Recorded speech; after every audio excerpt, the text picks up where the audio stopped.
whawhetai mua ke iki, pia maalo mua tau te maawai pongpongi whakweni, koe ne tau kalofia ma koe ke pongpongi tua pure lulu, a hongo fulu maawai mahina ka nove ma, whatawange pe o ku alo maari e mea kotoa pia mei apina. Koe tau kalofia ma koe ki he ahoni, o ku to'o me ko speri na hike maake, hongo fulu maatolu e wahe, ves uluaki ke ves koe ahono walu. Aia te tau talanoa i konga uluaki i ahoni, pia pe koe pongpongi, a pongi te tau toki foki mai o whakaosi e koe te wholofola koe ni. Koe hui foki koe tau taimi, ka ke kata more lau ia ko assignment, ke toki lau i api. Maake wahe tahatolu ves uluaki e walu. Ko maake wahe tahatolu ves uluaki e walu, o ko talanoa ia si suo whelawe i pia mohono whakaauha koe ia e tempare, pea he foki ngai whakailonga o ne foki angaua mai. Ka i ahoni te tau ki talanoa ki hono whakaauha ko ia o e tempare, aia te whakatonga e vesi no uluaki, pia mai vesi ko ia hono wa, pia tau foki me lewa i pongpongi whalai te o talanoa ke konga whaaosi, ai mai whakailonga e foki angaua mai a sisu.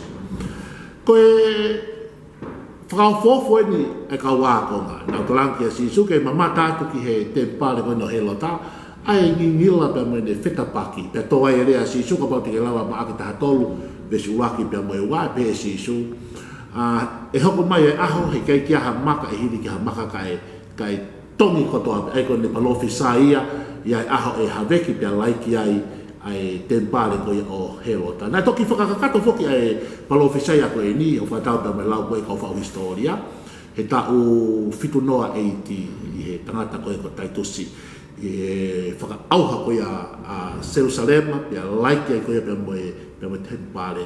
Au pevo e kau whao historia koe tutu fuke a loma, pia nai tuku aki i koe kau kalistia, ka hono moni fu koe fo i loi pe ia, pia si i fua hia ia Jerusalema o nau tutu pia laike koe a tempare. O kia ai ngai taime taha i hanga e tau whanonga i he mo ui, o koe ngai mea tuku aki i loi kita e hataha, e hakakai, pia safai hata ko taha pe mo family ko hui pe ko no fa hanga hi me o ki kai ke mo hanga pe ko na fa ko na os pala pe na to ia ke fa au ka usiu me ka kristiane ko nga ngai tai mi fa tanga ko ia kana na fe nga holo ke ku me fa nga me pe ku ia mahalo i ko na tutu pe ia na do la lo ma ka mahalo ke ka kristiane pe fa au ko ia i ta o fitu no a 80 ka ko o fogi ko he ka wa ko nga a se tu na talangi ke na mamata atu ki he whakaofa ko ia e tempare ko na helota pe fu he to lahi na e ngahi pe me ngai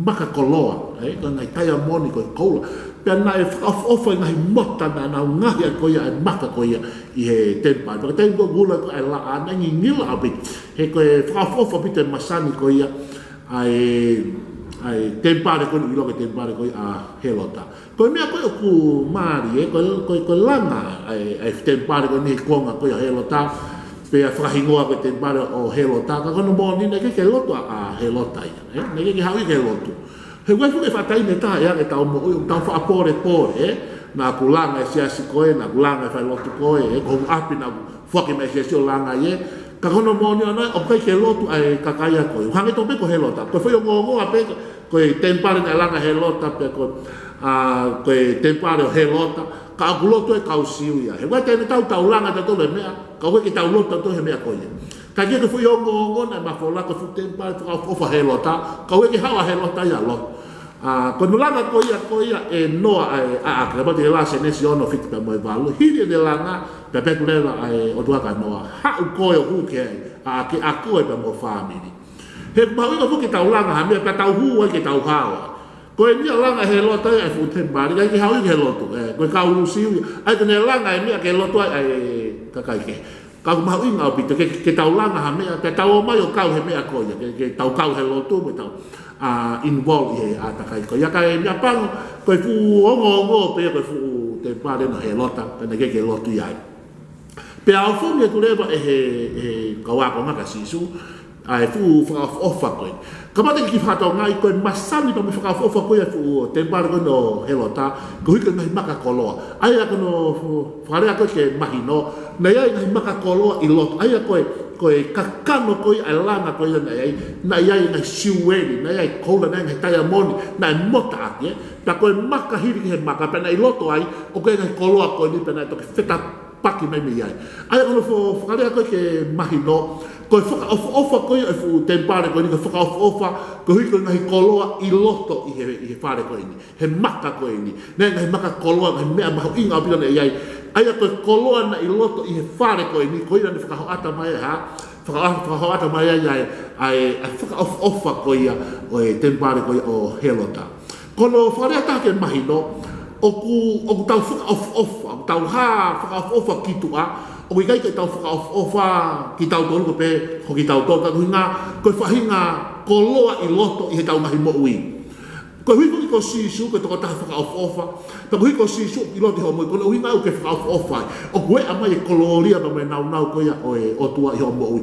O kai ko ho whaka pe ko tala mo ko hui ko koe, ka hui ko koloa. Nei kai ke whakafofa e fu tempare i pe, ke fu tempare koe o Helota. I kai, ka koe maka koloa i loto ko i he whare. Pena ne whakahoata. Pa ko tui o whapehe ma pe, o tau haa whakafofa ki tua, o kai koe tau whakafofa a ki tau tau, ka hui koe koloa o i loto i tau ngahi mui. Pa ko hui ko sisu i loto i tau ngahi mui, unanga whakahoata ai whahinga koloa ko i he tau ngahi mui. Ka mani ki toki rao te sene si, porque mahana tahawa, ko to ai home pe hola hifo a Abraham pe Mosela ki Isipite. Pea na hola hiko ko ia ki Isipite, koe whewhine talavou a pita selai. Pea ta na area ai peka pao eke mai pea talangi kono tua whiwhine. Kono inga koe na unganga whawhanoi aha ko ia, ko inga ka pao koe maari ia, e tamatei he tu ia ai siana, kane age ia ai uaifi. He ko inga ke tahini talavou a pita a sela. Pea na atu koe ki Isipite ka pao te ki toki lawa se nesta haua, pea ave leva he tu ia a sela, kune whine le talavou alango ngau i hono palasi. Pea koe hui koe ne manako ai tu ia sela he whine talavou apit. Pea toki whetuku mai leva e koloa koe koula mo siliwa me whakamon manu ki a Epalahama. Kohu pea Epalahama ia koe whetuku mai koe hui koe ia. Ika kene i loe koe hui mai whetuku mai he tu ia koula mo siliwa halo mui mai saria te hau me whakamon manu mai hapua.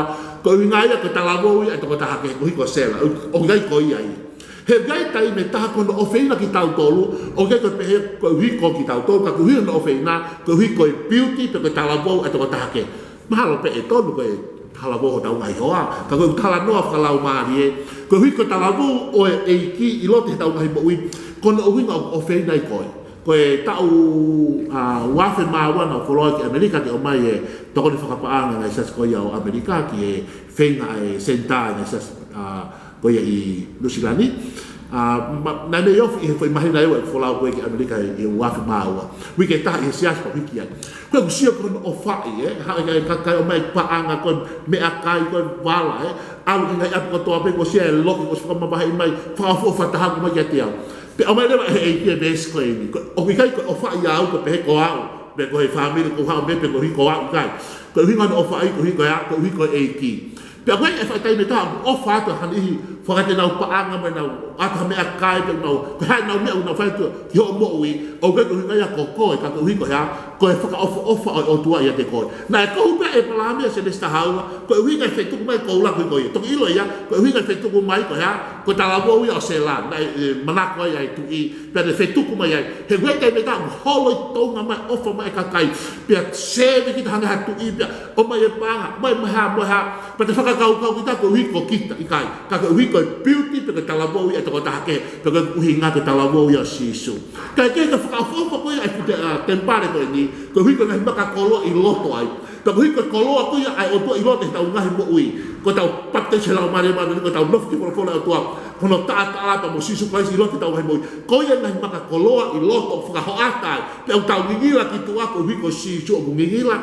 Pea tau whakaofofo ki tua ko hui ko sisu o whakaofofo o talavou o poto lau lo taha. Pea ko hui ngau tau hale nei ai. Ko e masane koloa i he tempare koe ni. Pea tangama e sisu ki he kawaka. E hei ahe hoko mai. E hei kai kia hafo i maka e hiri ke maka. Ki whakatonga i ange. Ko le palo fisai na te whakakata whitunoa e ki tangata koia ko taitusi. Ako nau hauna na hanga. Hawe koia ai tempare. Na e ta e fo i maka ki toa kai toa mai ngahi motako ngahi taiamone ngahi maka koloa na iai. Ko fo i maka koe, fo i maka koe. Ko tengu na whakataha iai. O na kone ki nau he mota. o whakapipiki ai. Ko tai me ku piki ko toi ai ngai fo i maka, pa ko sia to le maka na holy si. O ku malohi. Ai ko piki ai maka ke maka tala no ke me ko unity wo ngata. Sa me te to lu mo wakai ko no lele mo no whaka of do whaka tai kai nga i ha i fio fo pani he unity. O ko malohi ai. Kala tai ko na hoko mai ai ko ya tai tu se fitu no ai ti. Tala mana na ha o like ta i fo i maka ke maka ko ngau o fai ko he te bolo. Ko ngau ko fai ko he te bolo o kun hau ke mau i hame a mata lele ko ngau e o fai ko e fili. Ika ke ngatai o fai au bito ai te bolo i hame a ko wo ngata. Ta kun hau le ba ha o ta i fo i maka ke ona to bibi ke fo i maka ko i fai maka ko. O ko e tau connect. Ta ko tau connect he mota ko fo i maka ko hoko me fo i maka ko hi ko mota he baha. Laki Timote maheu a beso no ni mau pe ko apostol ko Paulo aku tahape o tua pe te taha me whakalalo he baha o tangata pa me o tua ko tangata ko Sisu Christ o ku tahape o tua pe te tahape me pa mo mota ko eta kone ki o tahape ko ya ko Sisu Christ o ku taha o tua pe te tahape me ha whakalalo i hota baha ko Sisu Christ however a te bolo o tai a fo ya e maka ko ki ona to kone ki pa me maka ko he ko no wina na holoke ko a te pare me feinga ki ona te fai ha pe tu taki ai tangata pa mo o tua holoki ai fei tu he ko fare to mo ka taki ha tau fa fia nga ya ki o tua pe ta e fo i maka ke ma o ke su ke family o feinga ai te bolo ki ha ke be ke ki ha ku se pare tu my wife ko si asi ko feinga ki ha ke veuki ko feinga ke ta e fo i maka ke ona te piki ki he maka ko ta baha nga ta e ta kone ki ha ya Sisu Christ o ta kone ki ha te ta he baha ko kolosi ba me na fai ko Sisu o ta mahe o ta family ko to ko ko kai na he ki ko no winga pe ko ha ko mota he baha ta ko tai ko ha te mo ko figa ki ha ke mau e family ke ta ta mana se ba ko wai be ke sia he no fe he si o mai ki ha ya family fi o fa no ngata o fe no si o mai ki fa ki sia si o ku wo ngata ta fe ai te mo lo ke ha be ki mo like ke like sia ke like a family ko ngai far ko family ko family fo ka ofo ko siasi fo ka ofo ko me ko me utau na fo ka ofo be ai na basan ka ke mana tu mau fe ngai te bolo ke ha ke holo ke ngai far ko ya ke mau ho mo wi ke mau ho family pe te mau siasi e ta ye maka he ke te ya ke te pipi ke maka ko ka de ta mau te bolo ko fa so ta mo ai ke ve ke mo ai family ko siasi ko ngai kau ta ai ta mai Sisu o mau ia kita ha fato ngai ko au tau mo ai ke to ko ni me lau mali o tua pa ta ha fato ngai a fenga koloria me nau o bi ho mo i ta mau ia tau fe piki taki pa tau tu ma he gui ngau e te ko fa os ko ni ke mapaki ke veuki he gaya koloa i ho taba pe mau ngai family mau ngai pa ko nga be fenga te lo ke mapaki fe maka ko he ko tai ko join ne fe maka ko he mota ta una malo he malo yang e to ko wa le yang e to ko wa i tu ko fe maka ko ya ta ke to ko ni na lau mari o tu hai a ko ke na ka puke ki to lau mari o ngata ta tau la ngai family fe fani ta bo ngata ta tau la ngai ba sias tau tu fa ta ta ke la ngai a hono pure anga ta mai ke lo ke afiona ta be kile to ta ko to api tu mo ke mo fa to ngai ko mau masani ko kolo afiona e mau ai mo wi pa ta be kile ai ke to ta ko to api tu mo ke mau lang ha me pa mau kau ke me ko ya ko na mau lang pa ha ni ke lo tu ai e ta mai ke lo ke afiona to ko ni ki mau to ke mau tu fa ta ko ma lo te mau tu fa ta mai no be ke mau e o ho fini be ke tu se foi maka ko me foi maka ko ke to ko me la mari ma ho ko mau ngai wa ma tu fa ta ke lang ha pure anga ye Sisu Christ ko al ko ya ma fa mo